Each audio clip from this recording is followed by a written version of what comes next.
හොඳයි එහෙමනම් අදත් අපි සුභාකිත කතිකාව සමග එකතු වෙමු. ලෝපුරා ඇති තෙත්බිම් සුරකීමේ අපේක්ෂාවෙන් සෑම වසරකම පෙබරවාරි 2 වන දිනට ලෝක තෙත්බිම් දිනය සැමරීම සිදු කෙරෙනවා. තෙත්බිම් හා සාම්ප්‍රදායික දැනුම සබැඳුණු සංස්කෘතික උරුමය සමරමු යන්න මෙවර තෙත්බිම් දින තේමාව. ලෝකයේ ජලගෝලය සංරක්ෂණය කිරීම සඳහා නිහඬ සේවාවක් ඉටු කරන තෙත්බිම් වර්තමානයේ සිදුවන අක්‍රමවත් සංවර්ධන කටයුතු හේතුවෙන් සීග්‍රීන් විනාශ වෙමින් පවතිනවා. ජීවී අජීවී සුරක්ෂිතතාව වෙනුවෙන් තෙත්බිම් වලින් ඉටු කෙරෙන වැදගත් කාර්යභාරය නිසාම තෙත්බිම් සංරක්ෂණය ඉතා වැදගත් වෙනවා. ඒ නිසා මධ්‍යම පරිසර අධිකාරිය විසින් මෙවර තෙත්බිම් දින ජාතික උත්සවය ගරු අග්‍රාමාත්‍ය හරිනි අමරසූරිය මෙනිවියගේ ප්‍රධානත්වයෙන් ඉතාමත්ම ඉහළින් සමරන්නට කටයුතු සූදානම් කොට තිබෙනවා. මේ පිළිබඳ වැඩිදුර තොරතුරු කතාබහක් කිරීම සඳහා අද සුභාකිත කතිකාවට අපි සුභාකිත මැදිරියට දුරකථනය ඔස්සේ සම්බන්ධ කරගත්තේ මධ්‍යම පරිසර අධිකාරියේ පරිසර බලපෑම් ඇගීම් අංශයේ නියෝජ්‍ය අධ්‍යක්ෂ ජනරාල් නිල්මිනි අත්තනායක මහත්මිය. අප ඔබතුමිය පිළිගන්නවා ආයුබෝවන් කියලා. ආයුබෝවන් ඔබතුමියට. ආයුබෝවන් ඔබතුමාට සුබ උදෑසනක්. හොඳයි අපි මුලින්ම දැනගන්න කැමති ලෝක තෙත්බිම් දිනයේ වැදගත්කම පිළිබඳව ඔබතුමියගෙන් කෙටියෙන්. ඔබතුමාට දැන් තෙත්බිම් දිනේ වැදගත්කමට අවතීර්ණ වෙන්න ඉස්සෙල්ලා මම ඊටාම කෙටියෙන් කියන්නම් තෙත්බිමක් කියන්නේ කවරක්ද කියන එක. ඒකට හේතුව ඇත්තටම අපේ ශ්‍රී ලංකාව ගත්තාම ජෛව ගෝලය තුල හිතලා බැලුවොත් දූපතක් වීම නිසා අපේ රටම එක්තරා ආකාරයක තෙත්බිමක් විදිහට අපිට අර්ථ දක්වන්න පුළුවන්. ඒකට අපි තෙත්බිමක් කියන්නේ වසරේ යම් කාලයක හෝ ජලයෙන් යට වෙලා පවතින ජල දේහේ ස්වභාවය තියෙන අන්තර්ගත තියෙන භූමි ප්‍රදේශයක්. ඉතින් අපේ රට ගත්තාම සුවිශේෂී තත්ත්වයක් තියෙනවා. පෙරළ කලාපය ආශ්‍රිතව තෙත්බිම් තියෙනවා. ඒ වගේම රට ඇතුළට වෙන්න ප්‍රදේශවල තෙත්බිම් තියෙනවා. වැව් ජල දේහකින් සපිරි රටක් ඇත්තටම. ඒ වගේම මම හිතන්නේ අපි හැමෝම දන්නවා ගංගා 103කින් ආරම්භ වෙලා අරියව විදින ජල වහන පද්ධතියක් එක්ක සැබඳුණු ජල දේහයක් වගේ කියලා අපිට හඳුන්වන්න පුළුවන්. ඉතින් අවුරුද්දේ 365 දවසක් තිබුණා. මේ ගැන විශේෂයෙන් කතා කරන්න දවසක් වෙන් කර ගැනීම තමයි අපි තෙත්බිම් දිනය කියලා අපි කතා කරන්නේ. ඒ කියන්නේ ඒ අනුව දැන් මේ අවුරුද්දේ තියෙන තේමාවත් එක්ක අපිට බලපුවම තේරෙනවා අපේ රටටම සකස් කරපු එකක් වද්දෝ කියලා. ඒකට හේතුව ඉතින් අපේ රටත් එක්ක සංස්කෘතික බැඳීම් එක්ක තියෙන ජල දේහයන් එක්ක තියෙන ගනුදෙනු බොහෝම තියෙන රටක් ඇත්තටම. වෙන ලෝකේ අනිත් රටවල් වලට සාපේක්ෂව මම හිතන්නේ දැන් යුරෝපා රටවල් වගේ ගත්තහම ඒ වගේ ඇත්තටම මේ වගේ විශාල සංස්කෘතියත් එක්ක බැඳිච්ච ජල දේහයන් එහෙම අපිට දකින්න නැහැ. දුම ඒකාකාරී පරිසරයක තියෙන ජල දේහයන් ඒ වගේ ඉන්න සත්තු සීමා සහිතයි. නමුත් අපේ රට ගත්තහම ඊටාම ශක්තික රටක්.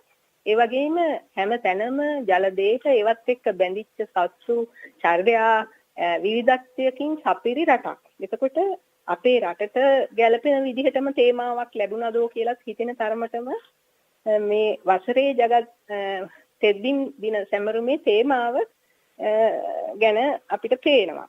එතකොට දැන් තෙත්බිමක් විදිහට අපි ගත්තොත් අපි එක එක ප්‍රදේශවල අපි හැමෝටම අමතක වෙච්ච කාරණයක් තියෙනවා. මේ තෙත්බිම් නිහඬ සේවයක් ඇත්තටම පරිසර පද්ධතියට දායක කරනවා.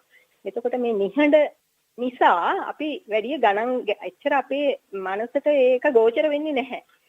ඒක නිසා මේ පුන පුනා කියන්නත් මේ වගේ අවස්ථාවක් අපි උදා කරගන්න අවශ්‍යයි. එතකොට විද්‍යුත් මුද්‍රිත හැම මාධ්‍යයකින්ම මේ ගැන කතිකාවතක් ගොඩ නැගෙනවා. මිනිස්සු පොඩ්ඩක් හැරිලා බලනවා තමන්ගේ කරන ඉදිනදා රාජකාරිවලින් චුට්ටක් මිදිලා මේ මොකද්ද කියන එක ගැන වැදගත්කම ගැන අවධානයක් යොමු කරනවා. ඉතින් ඒක ඇත්තටම එක තලයකට විතරක් සීමා වෙන්නේ නැහැ. කුඩා ළමයි, වැඩිහිටියෝ හැමෝම මේක ගැන උනන්දුවක් දක්වනවා. ඉතින් ඒ තුලින් පණිවිඩයක් යනවා.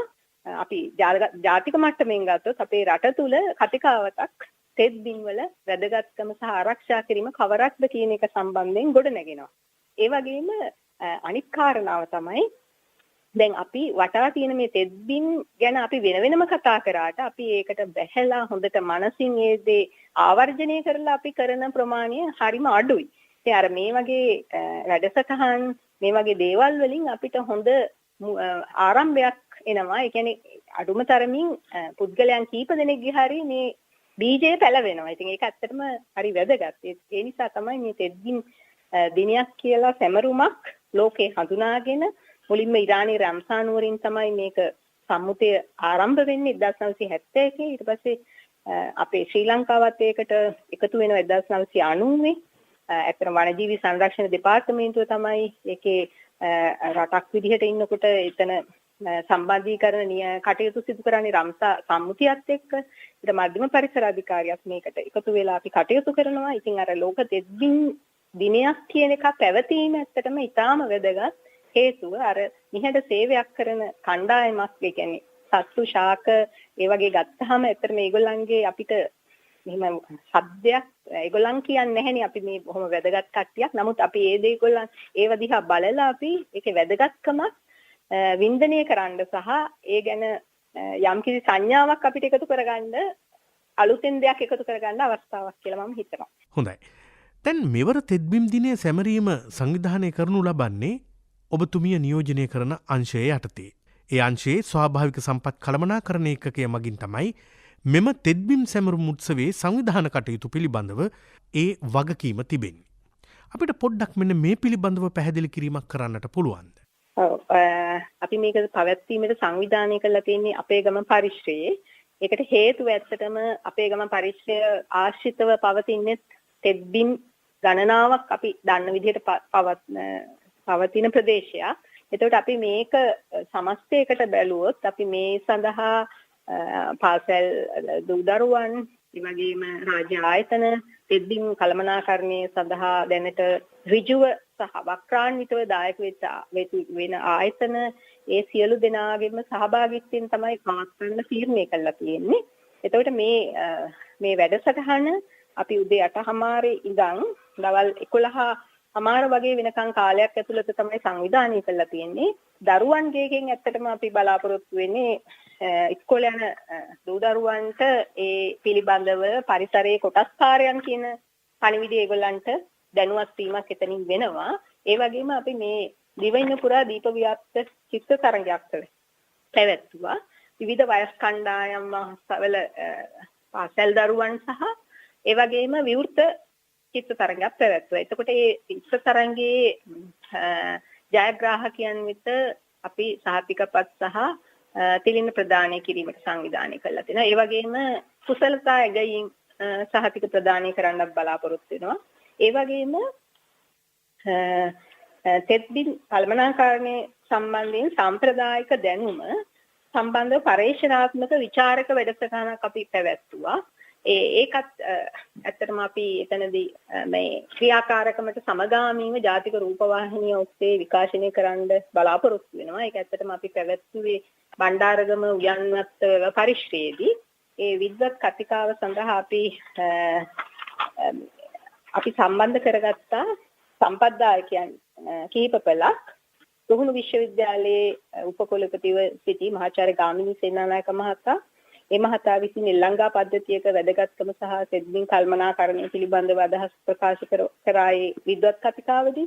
ඒ වගේම ආචාර්ය ජගත්ගුණවර්ධන මහතා ඔහු විසින් තෙත්බිම් සංරක්ෂණය සහ කළමනාකරණයට අදාළ නීති රීති පිළිබඳව හඳුන්වා දෙනු ලැබුවා. ඒ වගේම මහින්ද කුමාර දලුපත මහතා ඒ මහතා විසින් ඇත්තටම කෘෂි කර්මාන්තය ප්‍රමුඛ කරගත්ත තෙත්බිම් ඒ කියන්නේ අපේ වී වගාව සහ ආශ්‍රිත සම්ප්‍රදායික පාරම්පරික දැනුම පිළිබඳ විස්තර සාකච්ඡා කරා. ඊටමට අමතරව හිටියා ආචාර්ය මනෝජ් ප්‍රසන්න මහතා. ඒ මහතා ඇත්තටම අවධානය යොමු කරේ කලපු හා කඩොලාන ආශ්‍රිත පරිසර පද්ධති එක්ක බැඳිච්ච පාරම්පරික දැනුම. මේ සාකච්ඡාව මෙහිම කරේ මාධ්‍යවේදී ජ්‍යෙෂ්ඨ මාධ්‍යවේදී අනුරාධ දේවප්‍රිය මහතා. ඒතර මේකට අපි සියල්ලම සහභාගී වෙලා මේක ඇත්තටම මේ පටිගත කරලා තියෙන්නේ. මේක රූපවාහිනියෙන් විකාශනය කරන්න නියමිත වෙලා තියෙනවා. එතකොට අපේ මේ ක්‍රියාකාරකම් ටිකට අමතරව මධ්‍යම පරිසර අධිකාරිය විසින් සංවිධානය කළා තියෙනවා පරිසර ආරක්ෂණ කලාපයක් විදිහට ප්‍රදේශයක් ප්‍රකාශයට පත් කරන්න. ජාතික පාරිසරික පනත අනුව අපි මේ වන විට පරිසර ආරක්ෂණ කලාප 12ක් ප්‍රකාශයට පත් කරලා තියෙනවා. මේ ප්‍රකාශයට පත් කරලා තියෙන පරිසර ආරක්ෂණ කලාප 12න් 7ක්ම තෙත්බිම් විදිහට පවතින ප්‍රදේශ. උදාහරණ විදිහට ගත්තොත් මුතුරාජවෙල, තලංගම පරිසර ආරක්ෂණ ප්‍රදේශය, නුවරඑළියේ පවතින ග්‍රෙගරි වැව ආශ්‍රිත පරිසර ආරක්ෂණ ප්‍රදේශය, වලව්වත්ත වතුරාන ආරක්ෂිත පරිසර ප්‍රදේශය, බොල්ගොඩ පරිසර ප්‍රදේශය සහ වරාතැන්න හත්කින්ද මහවැලිගඟේ මහනුවර දිස්ත්‍රික්කයේ ඒතාලිකුලම් වැව් ඒක ඇත්තටම පිටරලා තියෙන මඩකලපුව දිස්ත්‍රික්කයේ ඒ වගේම දැන් මේ අලුතින් ප්‍රකාශයට පත් කරන ගෝණමැඩියාව මේක තියෙන්නේ හොරව්පතාන අනුරාධපුර ප්‍රදේශයේ. එතකොට මේ අපේ තෙත්බිම් සංසදයට තවත් එකක් එකතු වෙනවා මේ සැරේ කරන මේ ප්‍රකාශයට පත් කිරීමත් එක්ක. එතකොට මීට අමතරව අපි සංගරාවක් එලි දක්වන්න නියමිතයි. මේ වගේ ක්‍රියාකාරකම් ගණනාවක් එක්ක මේ වර තෙත්බිම් දිනය අපි සමරන්න බලාපොරොත්තු වෙනවා. හොඳයි. නියෝජ්‍ය අධ්‍යක්ෂ ජනරාල්තුමියනි, මේ වැදගත් ජාතික අවස්ථාව සඳහා සහභාගී වන පිරිස කවුරුන්ද? සහභාගී වෙන ආයතන අර මම ඔබතුමාට මුලින් සඳහන් කරා වගේ ඔබ දන්නවා දැන් 50 සහ ආයතන ගණනාවක් මේ තෙත්බිම් ආශ්‍රිතව කටයුතු කරනවා. උදාහරණයක් විදිහට ගොවිජන සේවා දෙපාර්තමේන්තුව අපි ගත්තොත් එයාලා ඒ ආයතනයේ විසින් කුඹුරු ඉඩම්වල පැවැත්ම ගැන තහවුරුවක් සහ ඒගොල්ලන්ගේ ඒ කාර්යයන්ට උපදෙස් දීලා යන ආයතනයක්. ඒකට ගොවිජන සේවා දෙපාර්තමේන්තුව, ඉඩම් සංවර්ධනය කිරීමේ සංස්ථාව, වාරි මාර්ග දෙපාර්තමේන්තුව, ශ්‍රී ලංකා මහවැලි අධිකාරිය, ඒ වගේ මේ ජල කළමනාකරණයට ඍජුව සම්බන්ධ වෙන ආයතන ගණනාවකට අපි ආරාධනා කරනවා. ඊට අමතරව අමාත්‍යාංශ මට්ටමින් අපි අමාත්‍යාංශ ගණනාවක මේ කණ්ඩායමකට ආරාධනා කරනවා. ඒ වගේම අපි මුලින්ම මට කියන්න අතපසු වුණා වනජීවි සංරක්ෂණ දෙපාර්තමේන්තුවත් එක්ක අපි ඒකාබද්ධව තමයි මේ වැඩසටහන කරන්නේ. එක වසරක වනජීවි සංරක්ෂණ දෙපාර්තමේන්තුව මේ සැමරීම සඳහා මූලිකත්වය ගන්නවා. ඒ කියන්නේ වසරෙන් වසර මූලිකත්වය ගන්න ආයතනය වෙනස් වෙන හැබැයි ඒකාබද්ධව ආයතන දෙකම තමයි කරන්නේ. ඒකට හේතුව අර මුලින්ම ප්‍රකාශ කරා වගේ රම්සර් සම්මුතියට අත්සන් තබලා තියෙන එක සම්බන්ධයෙන් ප්‍රධාන මේ මධ්‍යස්ථානයේ විදිහට කටයුතු කරන්නේ වන ජීවි සංරක්ෂණ දෙපාර්තමේන්තුව. එතකොට වනජීවි සංරක්ෂණ දෙපාර්තමේන්තුවත් එක්ක ඒකාබද්ධව කටයුතු කරන නිසා ඒ ආයතනයටත් අපි කොටස්කාරයෙක් විදිහට අපිත් එක්ක සහභාගී වෙනවා. ඒ වගේ රාජ්‍ය නොවන ආයතන, ඒ වගේම ෆන්ඩින් ඒජන්සි, ඒ කියන්නේ මූල්‍ය ආධාර දෙන ආයතන, ඒ වගේ අපි පාසල්, ඒ වගේ ආයතන ගණනාවක කණ්ඩායමක් එක්ක එකතුවකින් තමයි මේ කටයුත්ත කරන්නේ. ඒකට හේතුව දැන් පරිසරය සහ තෙත්බිම් දැක ගැනීම එක ආයතනයක හෝ ආයතන දෙක තුනක කාර්යභාරයක් නෙමෙයි. අපේ රටේම වගකීමක් සහ වගවීමක්. ඒ වගේම ඒ ආයතනවල කරන කාර්ය තුල මේක ඍජුව හෝ වක්‍රාන්විතව කළමනාකරණය කිරීම සිදු වෙනවා කියන පණිවිඩයත් ඒගොල්ලන්ට සිහිපත් වෙනවා. දැන් අපි මේ වගේ ආයතනත් එක්ක සම්බන්ධීකරණය කරගෙන මේ විදිහට කටයුතු කිරීම. ඒ අනුව තමයි අපි මේ වැදගත් කණ්ඩායමක් සම්බන්ධ කරගෙන මේ කාර්යය සිදු කරන්නේ. මෙවර තෙත්බිම් දින තේමාව වුණේ තෙත්බිම් හා සම්ප්‍රදායික දැනුම සබඳුණු සංස්කෘතික උරුමය සමරමු යන්න. එය තමයි මෙවර තේමාව. එහෙමනම් මීට සමගාමීව විවිධ වැඩසටහන් මධ්‍යම පරිසර අධිකාරිය විසින් ක්‍රියාත්මක කරනු ලැබුවා. අපි ඒ පිළිබඳව ටිකක් කෙටියෙන් විස්තර කරමු. ඔව්. ඇත්තටම පරිසර ආරක්ෂණ කලාප ප්‍රකාශයට පත් කිරීම වගේම මම කියන්න කැමති මේ ලෝක තෙත්බිම් දිනයට සමගාමීව අපේ පළාත් මට්ටමින් ක්‍රියාකාරකම් ගණනාවක් ඒගොල්ලෝ සංවිධානය කරලා තියෙනවා. ඒතර ඒ සංවිධානය කිරීම තුළ පළාත් මට්ටමින් දැන් අපි හිතුවට ජාතික මට්ටමින් සියලුම රටට මේක මේ පණිවිඩයක් යනවා කියලා හිතුවට මේක තවත් ඊටම හොඳින් තහවුරු වීමක් තවදුරටත් පළාත් මට්ටමින් වෙන්න අවශ්‍ය නිසා අපේ පළාත් කාර්යාලය සියලුම කණ්ඩායම් තෙත්බිම් පිළිබඳව මේ දිනට සමගාමීව ඒගොල්ලන්ගේ වැඩසටහන් පවත්වන්න සංවිධානය කරලා තියෙනවා. දැන් මේ වගේ කළමනාකරණය සඳහා අපි වැඩසටහන් ගණනාවක් ක්‍රියාත්මක කරනවා. මොකද අපේ ආරක්ෂණ කලාප ප්‍රකාශයට පත් කිරීමෙන් අනතුරුව ඒ වගේ දිගුකාලීන පැවැත්ම තහවුරු කරන්න ඕනේ. ඒ වගේම තිරසාර පැවැත්ම ගැන අපි වග කියන්න ඕන. යම්කිසි ප්‍රදේශයක් අපි ප්‍රකාශයට පත් කළා දිගුකාලීන පැවැත්ම තහවුරු කරනවා කියන්නේ ඒක ඇත්තටම රටේ ජාතික වස්තුවක් වගේ අපි ඒක කළමනාකරණය කළ යුතුයි. ඒකට ඒ වගේ ස්ථානවල දිගුකාලීන පැවැත්ම වෙනුවෙන් අපි පියවර ගණනාවක් අරන් තියෙනවා.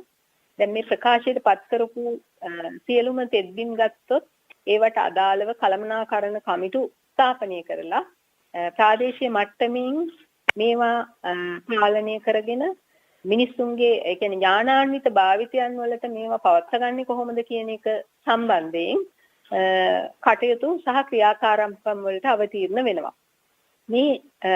මේ කළමනාකරණ කමිටු හරහා මේ පරිසර පද්ධති වලට වෙන අනිසි බලපෑම් වළක්වා ගැනීමට තමයි විශේෂයෙන් මධ්‍යම පරිසර අධිකාරිය මැදිහත් වෙන්නේ. මේ මැදිහත් වීම තුළ ඒ ප්‍රදේශයට අදාළව අපි මිනිසුන්ගේ සහභාගීත්වය, ඒ කියන්නේ මානව සහභාගීත්වය බොහෝ දුරට සිදු කරගන්න අපේක්ෂා කරගෙන තමයි මේ කමිටු පිහිටවලා ඉදිරි ක්‍රියාකාරකම් සැලසුම් කරලා තියෙන්නේ. ඒ කියන්නේ අපි තනිකරම නීති රීති පද්ධතියක් ඔස්සේ මේක නියාමනය කරන්න ගියොත් ඇතිවන අපහසුතාව වළක්වාගෙන ඒ පරිසර පද්ධතිය ඔවුන්ගේම පරිසරයේ කොටසක් කියලා ඒගොල්ලන්ට හැඟීමක් ඇති වෙන්න ඒ වගේ කරුණු පදනම් කරගෙන තමයි අපි මේ මානව සහභාගීත්වය කියන එක ගැන බොහෝ අවධානය යොමු කරන්නේ.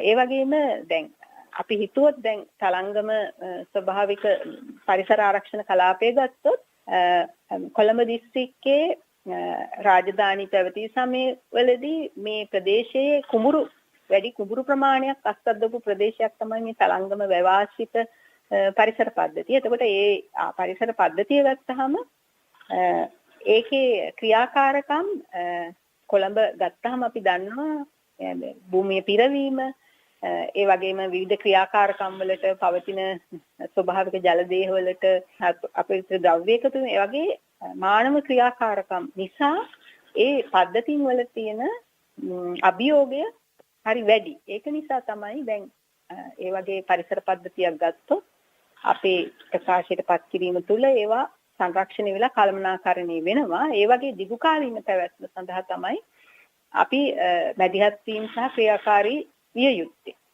ඉතින් ඒ අනුව මේ අපේ රට තුල තියෙන මේ දැන්ට ප්‍රකාශයට පත් කරපු පරිසර ආරක්ෂණ කලාප අපි අද දින කතා කරන්නේ තෙත්බිම් නිසා. ඒ තෙත්බිම් ගැන අපි යොමු කරොත් අපේ කාරණාව මේ සියලුම තෙත්බිම් මධ්‍යම පරිසර අධිකාරියෙන් කළමනාකරණය කරන්න කටයුතු කරලා තියෙනවා.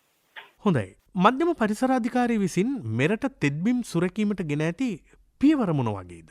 ඔව් ඇත්තටම ගත්තොත් අපි මම අර මුලින් කිව්වා වගේ නීතිමය ක්‍රියාකාරකම් වලට වගේම යම්කිසි සමාජ සහභාගීත්වයෙන් අවතීර්ණ වෙන ක්‍රියාකාරකම් ගණනාවක් අපි විසින් සිදු කරනවා. දැනට තියෙන නෛතික රාමුව ගැන බැලුවොත් හෙක්ටාර් 4කට වැඩි තෙත්බිම් නොවන කටයුත්තක් සඳහා පරිවර්තනය කරන්න වනම් මධ්‍යම පරිසර අධිකාරිය විසින් විශේෂ පරිසර අධ්‍යයනයක් කළා අනුමැතියක් ලබා ගැනීමේ ක්‍රියාකාරකමක් විදිහට හඳුනාගෙන තියෙනවා. ඊට අමතරව අලුතෙන් නව පනත සංශෝධනය කිරීමේදී මේ තෙත්බිම් සඳහා කිසිම අනපනතකින් ආවරණය නොවන තෙත්බිම් පවතින ඒවා සඳහා අනුමැතියක් ලබාගත යුතු බව ඒ කියන්නේ උදාහරණයක් විදිහට වෙනයම් නීතියක් යටතේ ප්‍රකාශයට පත් කරන නැති තෙත්බිම් අපේ ප්‍රකාශයට පත් කිරීමට අපි ප්‍රතිපාදන ඇතුළත් කරලා තියෙනවා. ඒ වගේම ඒ විදිහට අපි ප්‍රකාශයට පත් කරන තෙත්බිමක් තිබුණොත් ඒ තෙත්බිම තුළ අවසර දිය හැකි කාර්යයන් කවරක්ද කියන එක නිශ්චිතව හඳුනා ගැනීම සඳහා අපි ප්‍රතිපාදන ඇතුළත් කරලා තියෙනවා. ඒ වගේම තෙත්බිමක් ප්‍රකාශිත තෙත්බිමක් හෝ ඒ තෙත්බිමක අවසර ලබා දිය හැකි කාර්යයන් වලින් පරිබාහිරව මොන හරි ක්‍රියාකාරමක් කරනවා නම් ඒ සඳහා දඩුවම් පැනවීමකුත් ඇතුළත් කරලා තියෙනවා. ඒ අනුව මේ මිනිස්සුන්ට ඇත්තටම දැන් අපේ දැන් ඔය පරිසර ආරක්ෂණ කලාප විදිහට ප්‍රකාශයටපත් කිරීමට හඳුනාගත්ත තෙත්බිම් ඒ අවස්ථාවේදී කෙනෙකුට හිතෙන්න පුළුවන් ආය ඒ වෙලාවේ අපේ අනපනත්වල තියෙනවා අපි ඇයි වෙනමම මේ සඳහා විශේෂ අවධානයක් යොමු කරන්න කියලා. ඇත්තටම තෙත්බිම් සඳහා අපි වෙනම අනපනත් ඇති කිරීම තුළින් බලාපොරොත්තු වෙන්නේ තෙත්බිම් වලටම අපි අවධානය යොමු කරලා ඒ කියන්නේ උදාහරණයක් විදිහට කොළඹ දිස්ත්‍රික්කයේ ගත්තොත් තෙත්බිම් කොපමණ ප්‍රමාණයක් තියෙනවද කොපමණ ප්‍රමාණයක් වෙනත් නීති වලින් ආවරණය වෙනවද කිසිම නීතියකට ආවරණ නොවන ඊයක් තියෙනවද ඒ දේවල් සංරක්ෂණය කිරීමේ අවශ්‍යතාවය අනුව ප්‍රමුඛතාවය අනුව හඳුනාගෙන පෙළගැස්මක් කරගෙන කවරක්ද සංරක්ෂණය කළ යුත්තේ මොන හේතුව නිසාද පාරිසරික වැදගත්කම් මොනවාද අර එවැනි කරුණු හඳුනාගෙන අධ්‍යයන ප්‍රවාහයකට අපිට අවතීර්ණ වෙන්න පුළුවන් මේ වගේ ප්‍රතිපාදන ඇතුළත් කර ගැනීම තුළින්. එතකොට ඒ අනුව අත්හැරුණු තෙත්බිමක් වුණත් වැදගත් නම් මධ්‍යම පරිසර අධිකාරියට අපේ අවධානය යොමු කළා ඒක ප්‍රකාශයටපත් කිරීමේ අවස්ථාව මේ නව ප්‍රතිපාදන අනුව ඒ අවස්ථාව උදා වෙනවා. දැන් මම ඔබතුමියගෙන් අවසන් වශයෙන් අහන්නේ තෙත්බිම් සංරක්ෂණය උදෙසා මහජනතාවගේ වගකීම පිළිබඳව ඔබතුමිය අපේ රටේ මේ අසන්නන්ට අපේ රටේ ජනතාවට ලබා දෙන පණිවිඩය කුමක්ද? ඔව් ඒක ඇත්තටම මේ ඔබතුමාත් මුලින් සඳහන් කරා වගේ තෙත්බිම කියන එකට දැන් අපේ රට වගේ ගත්තොත් විශේෂයෙන් නිර්වචනය කරන්න දෙයක් නැහැ. අපි වටේම තියෙන දෙයක්. ඒකට අපිට ගොඩක් විට ඒ බව හැඟෙන්නේ නැහැ. ඒක නිසා අපි ළඟම තියෙන එකට එහා ගිහිල්ලා වෙන තියෙන තැනක තෙත්බිමක් ගැන කතා කරනවා. නමුත් අපි බැලුවා නම් හොඳයි මේ වගේ තෙත්බිමක් තිබීම තුළින් අපිට අපේ ජීවිතය කොච්චර පහසු වෙලා තියෙනවද? ඒ කියන්නේ සාමාන්‍ය ගත්තොත් තෙත්බිම මම මුලින් කිව්වා වගේ නිහඬ සේවයක් කියන්නේ අපිට අපි එළියට දාන දූෂකකාරක දරා ගැනීමක් කරනවා. ඒ වගේම සමහර අපිට ආහාර ඒ ප්‍රභවයන් විදිහට කටයුතු කරනවා. ඒ කියන්නේ අපි දන්නවා ජලජ කොපමණ දේවල් අපි ඒ පරිභෝජනයට ගන්නවද කියලා. ඒ වගේම ජලජ සත්ත්ව සාක පැවැත්වීමට අවශ්‍ය පරිසරයක් නිර්මාණය කළ දෙනවා. එතකොට අපිට නොදැනෙන නොපෙනෙන නිහඬ සේවයක් කරන තෙත්බිම් කියන දේ අපි කොයි විදිහටද අපි තනියම පුද්ගලයෙක් විදිහට මේ සම්බන්ධයෙන් අවධානය යොමු කළා අපි ළඟම තියෙන තෙත්බිම හොඳට බලාගන්න අපේ සිහිය මනස යොමු කරනවා නම් අපි රටක් විදිහට හැමෝටම හොඳ පරිසරයක් හොඳ ශාස්ත්‍රීය තෙත්බිම් ඉබේම නිර්මාණය වෙනවා. එතකොට අපි ඒ පණිවිඩය තමයි ඇත්තටම අපි වටේ තියෙන ඒ වගේ දේවල් හඳුනා ගමු. ඒවා සුරකිමු. ඒවා දීර්ඝකාලීනව පවත්වා ගැනීම. එතකොට ලස්සන රටක් නිර්මාණය වෙනවා කියන එක තමයි මම දකින්නේ. ඔව්. හොඳයි. ඉතින් හිතවතුනි අද දවසේ අපි තෙත්බිම් දිනය සැමරීම සිදු කෙරෙනවා. මෙවරත් පෙබරවාරි මාසේ 2 වෙනිදා. ඉතින් මේ තෙත්බිම් හා සාම්ප්‍රදායික දැනුම සැබඳුණු සංස්කෘතික උරුමය සමරමු යන්න තමයි මෙවර තේමාව. අපි මධ්‍යම පරිසර අධිකාරිය මේ කටයුතු සම්බන්ධයෙන් ක්‍රියාත්මක වෙන අංශය තමයි මධ්‍යම පරිසර අධිකාරිය පරිසර බලපෑම් ඇගීම් අංශය.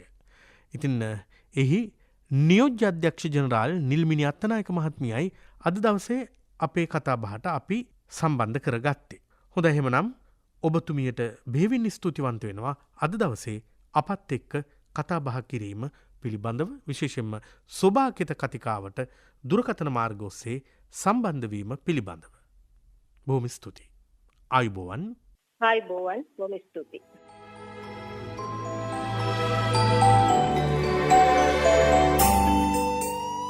සොඳුරු මිනිසුන්ගේ නවාතැන සෝභාකිත වැඩසටහනට සවන් දෙන ශ්‍රාවක ඔබ ජයග්‍රාහකයෙකු කරන්නත් අප සූදානම්.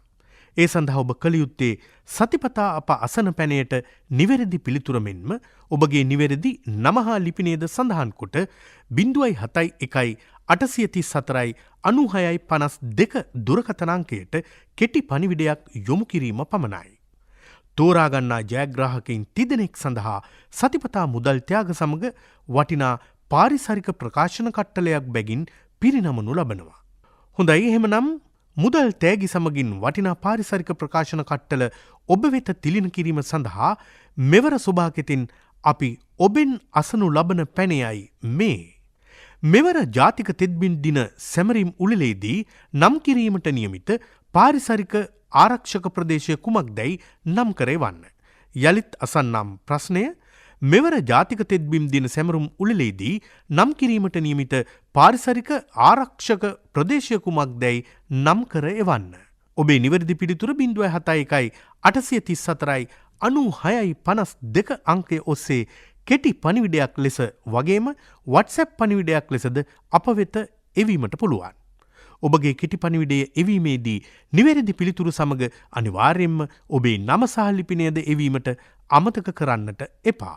එසේනම් හිතවතුනි ලබන ඉරිදාත් උදෑසන 9ට පරිසරය පිළිබඳව බොහෝ දෑ දැනගන්න FM තරංගමාලා 94.3 සහ 94.5 ඔස්සේ අපි සොබා කෙතේදී මෙලෙසින්ම ලෙන්ගතුව මුණ ගැසිමු යලිත්. ඔබේ මතකයට එතෙක් සොඳුරු මිනිසුන්ගේ නවාතැන සොබා කෙත. අද සොබා කෙත වැඩසටහනේ උපදේශකත්වය මධ්‍යම පරිසර අධිකාරිය සභාපති මහාචාර්ය තිලක් හේවාවසම්, අධ්‍යක්ෂ ජනරාල් RSP කපිල රාජපක්ෂ, පරිසර ප්‍රවර්ධනයකගේ රාජකාරී තුකරණ අධ්‍යක්ෂ අජිත් හේරත් යන මහත්ම මහත්මීන්, අධීක්ෂණය පරිසර ප්‍රවර්ධනයකගේ ජ්‍යෙෂ්ඨ පරිසර නිලධාරිණී සුජීවා පෙරේරා මහත්මිය, සම්බන්ධීකරණය පරිසර නිලධාරිණී මදුෂිකා දිල්හානි මහත්මිය. වලාසිඹ ගලා යන නදී දිය නිරතුරුය වන උයන් මල් උයන් පළ